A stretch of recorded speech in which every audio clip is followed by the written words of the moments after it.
On December 16, 2024, Amnesty International, a renowned human rights organization, released a harrowing report. It delivered a chilling verdict. Israel is committing genocide against Palestinians in Gaza. This conclusion, reached after a painstaking 9-month investigation, sent shockwaves across the globe. The report paints a grim picture of systematic killings, severe harm inflicted upon civilians, and the deliberate creation of uninhabitable living conditions. Amnesty International's findings are deeply troubling. The report meticulously documents evidence of widespread and systematic violence against Palestinians in Gaza. Over 42,000 Palestinians, a staggering number that includes 13,300 children, have been killed. Nearly 100,000 more bear the physical and emotional scars of injury. These figures, stark and undeniable, point to a level of brutality that demands the world's attention. The report goes beyond merely cataloging atrocities. It delves into the intent behind the violence, citing public pronouncements by Israeli officials as evidence of a genocidal policy. These statements, coupled with documented acts of violence targeting civilians, paint a deeply disturbing picture. The international community is left grappling with the implications of these findings. Amnesty International's report is a clarion call for action. It urges the international community to take immediate and decisive steps to halt the unfolding tragedy. The report specifically calls for an immediate cessation of arms transfers to Israel, a move aimed at stemming the flow of weapons that fuel the conflict. Additionally, the report demands an investigation by the International Criminal Court into the alleged crime of genocide. The world waits with bated breath to see how these calls for justice will be answered. The Gaza Strip, once a vibrant hub of Palestinian life, is now synonymous with suffering. A profound humanitarian crisis grips the region, particularly its northern reaches, leaving its inhabitants grappling with unimaginable hardship. Starvation stalks the streets, displacement has become a way of life, and essential aid is tragically scarce. The roots of this crisis run deep, entangled in a complex web of conflict and control. Israel's enduring blockade of Gaza, coupled with stringent restrictions on movement, has choked the flow of essential goods and services. This has had a devastating impact on the lives of ordinary Palestinians. The most vulnerable members of society, as always, bear the brunt of the crisis. Children deprived of proper nutrition face the specter of malnutrition and hunger. Disease, its spread facilitated by weakened immune systems and inadequate healthcare, runs rampant. The people of Gaza are trapped in a cycle of deprivation and despair. The international community has a moral obligation to alleviate the suffering in Gaza. Providing immediate humanitarian aid is paramount. Food, water, medicine, and other essential supplies must reach those in desperate need.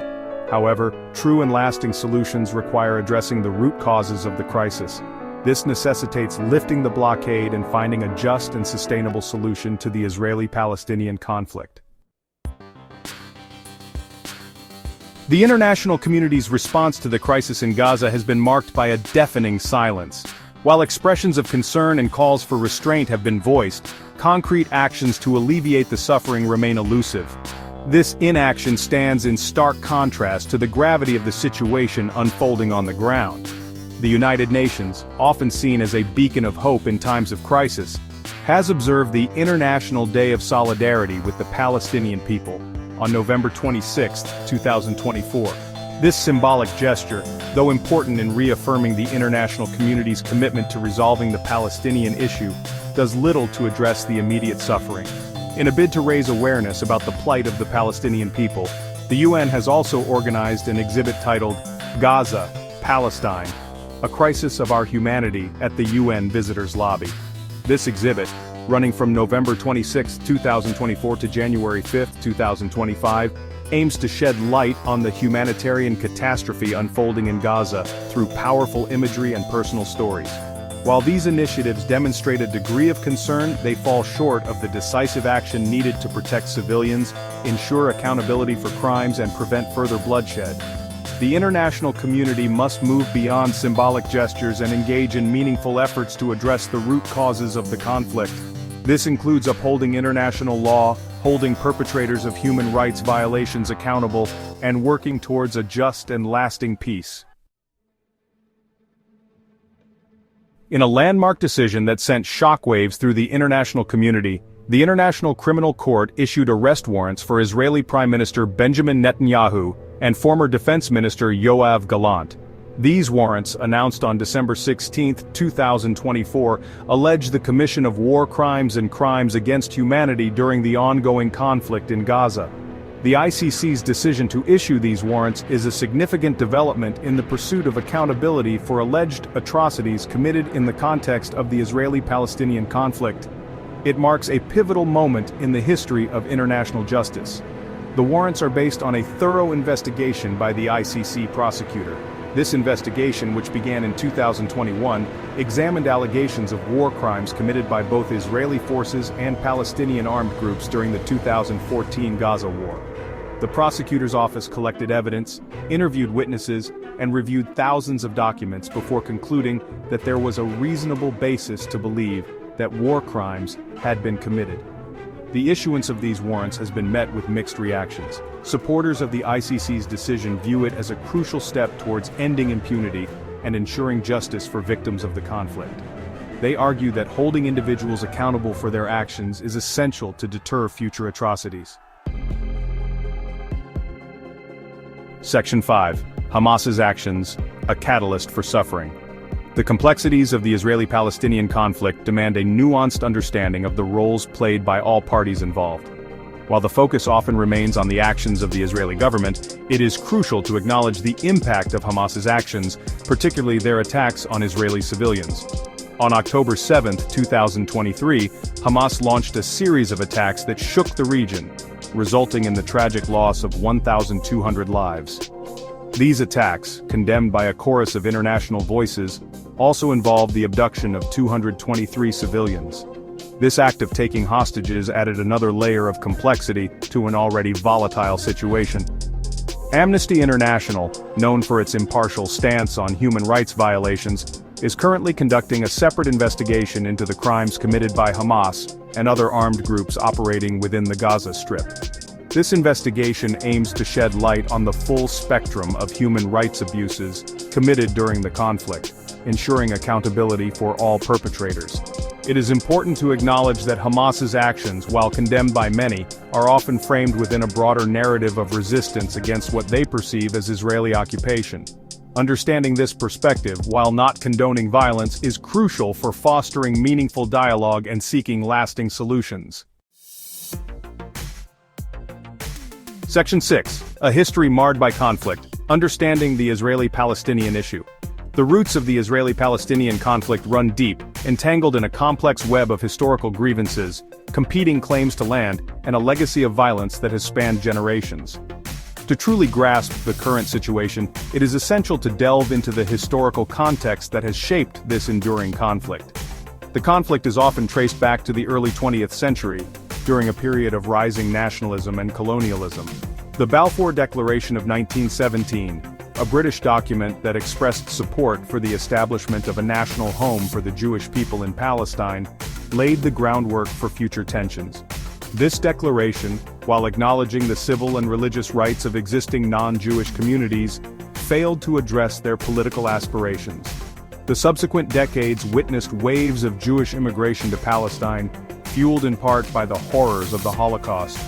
This influx of Jewish migrants, coupled with land purchases and the establishment of Jewish settlements, heightened tensions with the indigenous Palestinian population. The 1947 UN Partition Plan, which proposed dividing Palestine into two states, one Jewish and one Arab, was rejected by Arab leaders, further escalating the conflict. The 1948 Arab-Israeli War resulted in the establishment of the State of Israel and the displacement of hundreds of thousands of Palestinians, an event known as the Nakba, or Catastrophe. This war left a legacy of displacement, dispossession, and resentment that continues to shape the conflict today. Section 7. The urgency of dialogue, bridging the divide. In the face of seemingly insurmountable obstacles, dialogue emerges as the only viable path towards a just and lasting peace in the Israeli-Palestinian conflict. While the path to reconciliation is fraught with challenges, the urgency of the situation demands an unwavering commitment to fostering understanding and building bridges between these deeply divided communities. Meaningful dialogue requires active listening, empathy, and a willingness to acknowledge the narratives and experiences of both sides. It necessitates creating safe spaces where Israelis and Palestinians can engage in honest conversations, even when those conversations are difficult. One of the primary obstacles to dialogue is the lack of trust between the parties. Decades of violence, broken promises, and failed negotiations have created a deep sense of mistrust and suspicion. To overcome this, confidence-building measures are essential. These measures could include releasing prisoners, halting settlement expansion, and easing restrictions on movement. Another challenge is the presence of spoilers on both sides, individuals or groups who benefit from the continuation of the conflict and who actively seek to undermine peace efforts. It is crucial to marginalize these spoilers and empower those who genuinely seek a peaceful resolution. Section 8, Georgetown's Initiative, a beacon of hope. Amid the darkness of the ongoing conflict, a glimmer of hope emerges from an unexpected source. Georgetown University, in collaboration with the Parents Circle Families Forum, PCFF, has launched a groundbreaking dialogue program titled Listening from the Heart. This initiative, launched in December 2024, offers a ray of hope in a region often shrouded in despair. The program's strength lies in its innovative approach. Instead of focusing solely on political or historical arguments, Listening from the Heart utilizes personal stories to foster empathy and understanding between Israelis and Palestinians. By sharing their lived experiences, participants gain insights into the human cost of the conflict and begin to bridge the divide that has separated them for far too long. Listening from the Heart is designed for a diverse audience, including students, community leaders, educators, and advocates. By engaging with individuals from different backgrounds and perspectives, the program aims to foster a new generation of peace builders equipped with the empathy and understanding necessary to break the cycle of violence. The program's impact extends far beyond the walls of Georgetown University. By sharing the stories of Israelis and Palestinians who have chosen the path of reconciliation, Listening from the Heart has the potential to inspire similar initiatives around the world. Section 9. The Path Forward, Empathy, Understanding, and a Just Peace. The Palestinian issue, a complex and deeply rooted conflict, demands a multifaceted approach that goes beyond simplistic solutions. While the path to a just and lasting peace is fraught with challenges, it is a journey that must be undertaken with unwavering commitment and a belief in the power of human connection. Empathy stands as a cornerstone in this journey. It requires a willingness to step outside of one's own narrative and truly listen to the experiences of the other. Only through understanding the pain, aspirations, and fears of both Israelis and Palestinians can we begin to bridge the chasm of mistrust and resentment. Education plays a crucial role in fostering empathy. By teaching future generations about the complexities of the conflict, the historical context, and the narratives of both sides, we can cultivate a generation equipped with the knowledge and understanding necessary to challenge prejudice and embrace dialogue. Alongside empathy, a commitment to justice is paramount. This entails acknowledging past injustices, addressing present inequalities, and ensuring that any future solution upholds the rights and dignity of all people. Justice in this context is not about retribution, but about creating a future where Israelis and Palestinians can coexist peacefully and equitably.